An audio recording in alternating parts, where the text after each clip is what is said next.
గురుభ్యో నమః.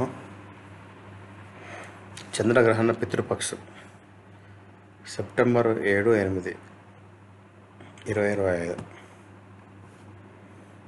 సెప్టెంబర్ 7, 8, 2025 చంద్రగ్రహణం. పూర్ణ చంద్రగ్రహణం రక్తచంద్రుడు. ఖగోళ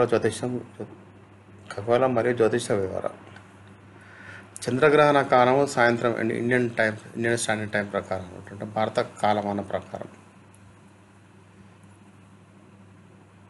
ఉపఛాయ గ్రహణం ప్రారంభం రాత్రి 8:58 సెప్టెంబర్ 7న. పాక్షిక గ్రహణం ప్రారంభము సెప్టెంబర్ 7, 9:57. పూర్ణ గ్రహణము ప్రారంభం సెప్టెంబర్ 7, 11 గంటలకు. గ్రహణ గరిష్టము సెప్టెంబర్ 7, 11:41. పూర్ణగ్రహణం ముగింపు సెప్టెంబర్ 8, 12:22 AM. పాక్షిక గ్రహణం ముగింపు సెప్టెంబర్ 8, 1:26 ఉదయం. ఉపఛాయ గ్రహణం ముగింపు సెప్టెంబర్ 8, 2:25 AM. మొత్తం గ్రహణం వ్యవధి సుమారు 5 గంటల 27 నిమిషాలు. పూర్ణ గ్రహణ వ్యవధి సుమారు 82 నిమిషాలు.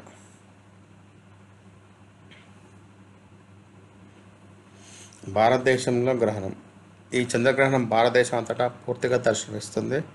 ఆంధ్రప్రదేశ్, తెలంగాణతో సహా అన్ని రాష్ట్రాల్లోని ప్రజలు ఈ రక్తచంద్రుని అందమైన దృశ్యం చూడవచ్చు.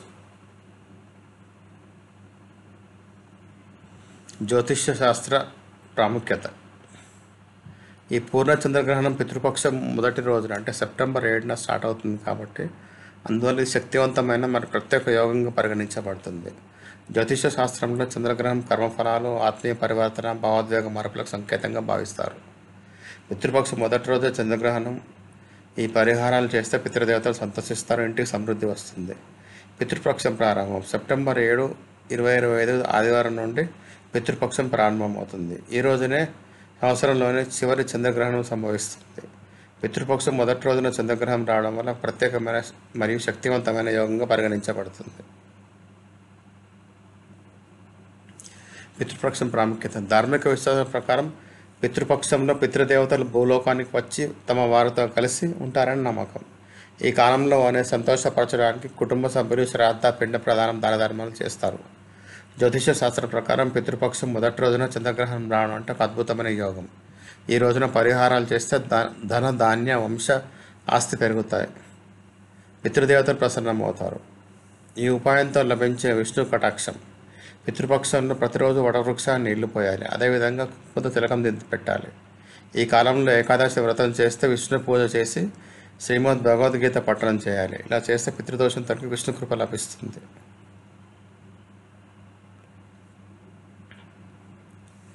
ఈ ఉపాయంతో అన్ని రంగాల్లో విజయాలు. కుటుంబ సభ్యులందరి నుండి సమాన మొత్తంలో నాణ్యాలు సేకరించి వాటిని దేవాలయంలో దానం చేయాలి. దీన్ని 5 గురువారాలు వరుసగా చేయాలి. ఉదాహరణకు మీరు 10 రూపాయలు ఇస్తే ఇంట్లో ప్రతి ఒక్కరు 10 రూపాయలు ఇవ్వాలి. వాటిని మొత్తం చేర్చి దేవాలయానికి లేదా పెద్దలకు దానం చేయాలి. ఇలా చేస్తే పితృప్రసాదంతో ఇంట్లో వృద్ధి, ఉద్యోగంలో లాభం, వ్యాపారంలో పురోగతి కలుగుతుంది. ఈ ఉపాయంతో భాగ్యోదయం. పితృపక్షంలో ప్రతిరోజు ఉదయం, సాయంత్రం కర్పూరాన్ని వెలిగించి పూజ చేయాలి. కర్పూరాన్ని ఇంట్లో ప్రతి మూలలో చూపాలి. కొన్ని రోజులు నెయ్యిలో ముంచి వెలిగించాలి. మరికొన్ని రోజులు బెల్లంతో కలిపి వెలిగించాలి.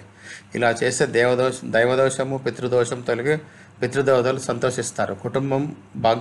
భాగ్యవృద్ధి అవుతుంది. కుటుంబంలో భాగ్యవృద్ధి జరుగుతుంది. ఈ ఉపాయంతో పితృదేవతలు తృప్తి చెందుతారు. పితృపక్షం మొదటి రోజు చంద్రగ్రహణం కాబట్టి ఆ సమయంలో నల్ల నువ్వులు, నీరు, పాలతో పితృతర్పణం చేయాలి.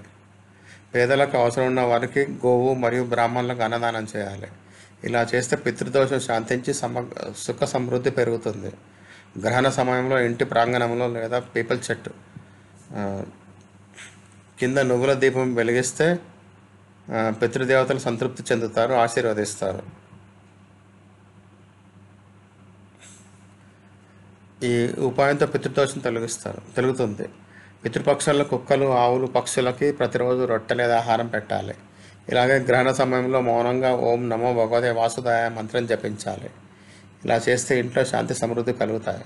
పితృదేవత ప్రసన్న పితృదోషం తొలగిస్తారు. ధన్యవాదాలు.